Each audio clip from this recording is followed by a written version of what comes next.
గురుగారు ఎక్కడి నుంచి వస్తున్నారు? నేను మూలతః రాజమండ్రి, మేము కర్ణాటకలో సెట్ అయ్యాం. ఓకే. మేము ప్రతి నెల వచ్చినట్టు వస్తా.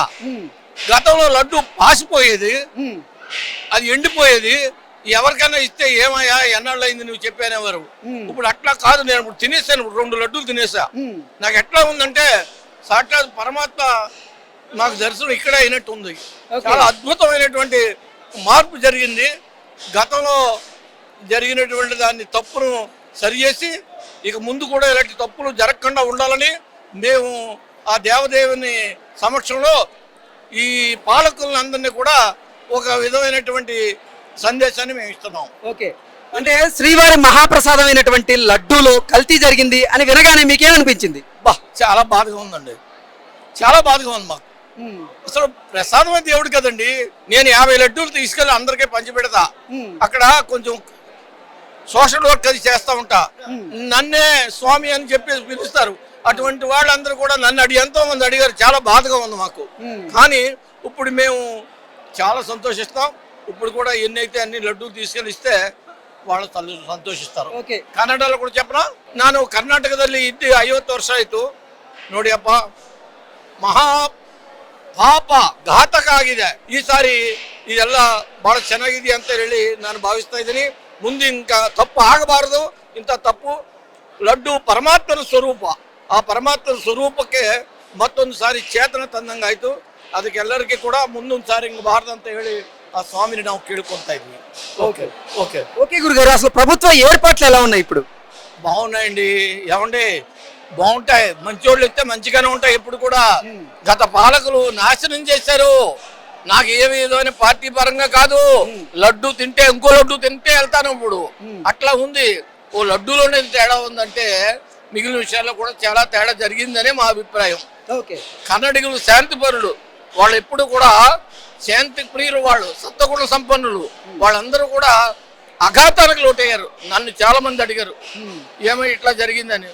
అదే దేవదేవుని సంకల్పమయ్యా, ఇప్పుడు మంచి ప్రభుత్వం, మంచి పాలకులు వచ్చారు, ఇదంతా సరి చేస్తారు. నేను తిరుపతి వెళ్ళి స్వామిని అడుగుతున్నాను అని చెప్పేసి చెప్పా. మీ మాటల్లోనే మీరు భావోద్వేగానికి లోనవుతూ ఉన్నారు. ఎందుకంటే స్వామివారి మహాప్రసాదమైన లడ్డు కలుషితమైందని మీరు భావోద్వేగానికి లోనయ్యారా?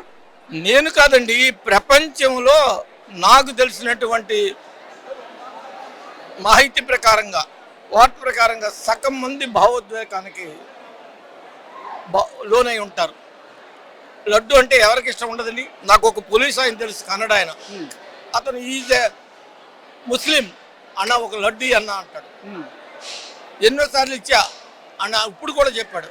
ఎంత సంతోషపడతారంటే ఏదో మన ఆస్తి అంతా రాసి సంతోషపడతాడు. అటువంటి దాన్ని కలుషితం చేశారంటే అంతకంటే దారుణం ఏమీ లేదు. ఇక ముందైనా ఇటువంటి ఎవరు ఏ ప్రభుత్వం వచ్చినా సరే ఇదంతా కూడా చక్కగా జరగాలని ఆ దేవదేవుని మేము ప్రార్థిస్తున్నాం. ఓం నమో వెంకటేశాయ, ఓం నమో వెంకటేశాయ, ఓం నమో వెంకటేశాయ. అమ్మా, ఎక్కడి నుంచి వస్తున్నారు? మేము విజయవాడ నుంచి వచ్చామండి. ఓకే. దర్శనం బాగా జరిగిందమ్మా? దర్శనం బాగా జరిగింది. సీనియర్ సిటిజన్స్ తరఫున వచ్చాము. ఓకే. లడ్డు ప్రసాదం చాలా బాగుంది. ఓ, లడ్డు టేస్ట్ చేశారా మీరు? ఉచిత ప్రసాదంలో లడ్డు పెట్టారు. ఇంకా ఇప్పుడు కౌంటర్ లో ఉన్నారు మా వారు.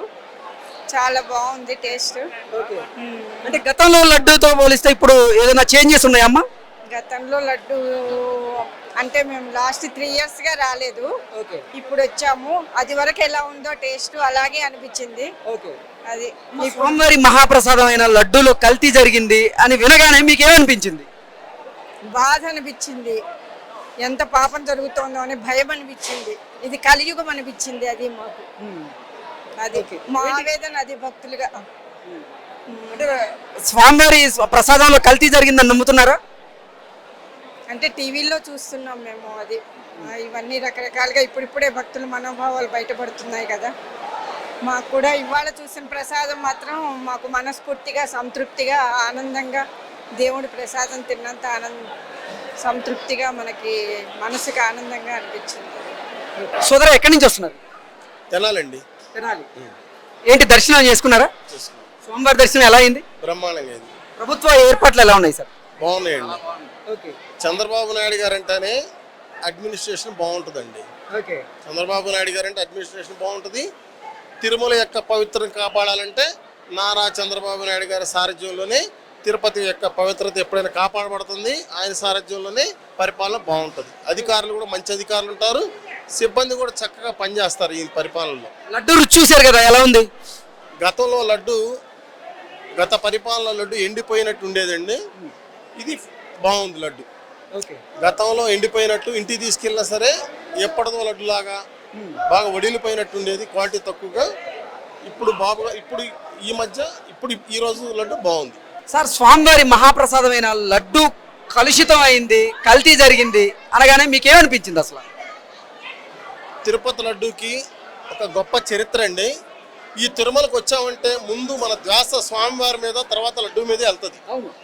మనం చక్కగా ఈ లడ్డు తీసుకెళ్ళాలి, మన కుటుంబ సభ్యులకు కానివ్వండి, అయిన బంధువులకు అందరికి కానివ్వండి, ఈ లడ్డు ఇవ్వాలనేది ఒక ఆకాంక్ష, కోరిక ఉంటుంది.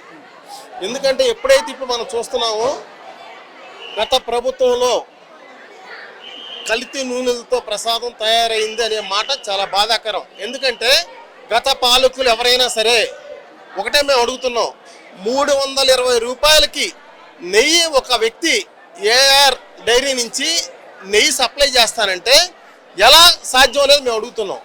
ఇవాళ విజయ డైరీ ఉంది, సంగం డైరీ ఉంది, హెరిటేజ్ ఉంది, ఒక బ్రాండ్ అయినటువంటి నందిని కానివ్వండి, ఒక బ్రాండ్ ఇమేజ్ ఉన్నటువంటి డైరీలు వదిలిపెట్టి ఒక చెత్త కంపెనీ ఎందుకు మీరు 320 రూపాయలకి ఈ రాష్ట్రంలో ఉన్న ఇవాళ ఎవరైతే సమర్థించుకుంటూ మాట్లాడుతున్నారో మీరు ఇది సాధ్యం మరి సప్లై చేయండి 320 రూపాయలకి స్వచ్ఛమైన నెయ్యి. ఆ రోజు మేము ఒకటే చెప్తున్నామండి, పామ్ ఆయిల్లో విష పదార్థాలతో కూడినటువంటి జంతువులకు సంబంధించిన ఫ్లేవర్స్ కలిపి సప్లై చేయబట్టే 320 రూపాయలకి ఏఆర్ డైరీ వాళ్ళు సప్లై చేశారు. ఇవాళ నీతిగా నిజాయితీగా సప్లై చేసే వాళ్ళు ఎవరు కూడా 320 రూపాయలు చేయరు. అందువల్లే గత 5 సంవత్సరాల్లో లడ్డు ఫ్లేవర్ లేదు, లడ్డు ఎండిపోయినట్టుంది. ఆ పాపాన్ని అందుకనే ఆ రోజున్న అధికారులు కానివ్వండి, ఆ రోజు ఉన్నటువంటి పొలిటీషియన్స్ కానివ్వండి, ఈ రోజు మాట్లాడటం కాదండి, భక్తులందరూ కూడా ఆ రోజు చాలా బాధపడ్డారు. ఎందుకు ప్రసాదాలు ఎందుకు ఇంత బాగుంటం లేదు, ఎందుకు క్వాలిటీని ఇంత తగ్గించారు, రేటుని పెంచారు, క్వాలిటీని తగ్గించారు, తిరుమల అంటే ఎందుకు చిన్న చూపు చూస్తున్నారు అనుకున్నారు. కానీ ఇలా విష పదార్థాలతో కూడినటువంటి కల్తీ నూనెలతో ప్రసాదం చేశారని తెలిసిన తర్వాత ఇవాళ భక్తులందరూ కూడా చాలా బాధపడ్డారండి. ఇటువంటి పాలకులుగా మనం ఎంచుకుంది, ఇటువంటి పాలకులన దేవుడి మీద ఎటువంటి భక్తి లేని వాళ్ళు, దేవుడంటే ఎటువంటి గౌరవం లేని వాళ్ళు, ఈ ఆలయ పవిత్రత తెలియని వాళ్ళకి ఇక్కడ పదవులు ఇస్తే ఇలానే ఉంటుందండి. ఇవాళ చంద్రబాబు నాయుడు గారు ఇప్పుడు కాదండి ఎప్పుడైనా ఈ తిరుమల యొక్క పవిత్రను కాపాడాలి, ఇక్కడ అన్నప్రసాదాలు కానివ్వండి, లడ్డు కానివ్వండి, ఏదైనా సరే భక్తులకి వాళ్ళ యొక్క మనోభావాలు తగ్గట్టు ఉండాలని చెప్పేసి కోరుకునే వ్యక్తి నారా చంద్రబాబు నాయుడు గారు. ఈ పాపం ఏదైతే లడ్డుల్లో విష పదార్థాలు కలిపి 320 రూపాయలకి ఆ రోజు సప్లై చేస్తానంటే ఈవో లాంటి వ్యక్తులు కళ్ళు మూసుకుపోయి 100 రూపాయలకండి పామ్ ఆయిల్లో ఫ్లేవర్స్ కలిపి సప్లై చేసి ఇవాళ ఇక్కడ లడ్డూలకు ఉపయోగించారు. అది ఇవాళ ప్రజలందరూ తెలుసండి, 320 రూపాయలకి ఏ వ్యక్తి కూడా నెయ్యి సప్లై చేయలేరు అని అందరూ తెలుసు. ఇవాళ ఏమి జగమేరిగా సత్యమేది. ఇవాళ వైసీపీలో కొంతమంది మాట్లాడుతున్నారు, పార్టీల పేరు ఎత్తకూడదు, ఏ ఒక్క నేను ముందుకు వచ్చి స్వచ్ఛమైన నెయ్యి ఆ రేటుకి నేను సప్లై చేస్తానని చెప్పి ఏ ఒక్క వ్యక్తి అయినా చెప్పండి. ప్రతిదీ కూడా రాజకీయం చేయకూడదండి. ఎక్కడైతే భక్తుల మనోభావాలు దెబ్బతిన్నాయి మీరు చంపలేసుకొని జరిగిన తప్పిదాన్ని ఒప్పుకోవాలి. ప్రజల యొక్క భక్తుల యొక్క ఆగ్రహానికి మీరు గురి కాకూడదు. చరిత్ర చెబుతుంది, మీరు ఇలానే బోకరిస్తే మీకు కూడా తగిన శాస్తి దేవుడు చేస్తాడు.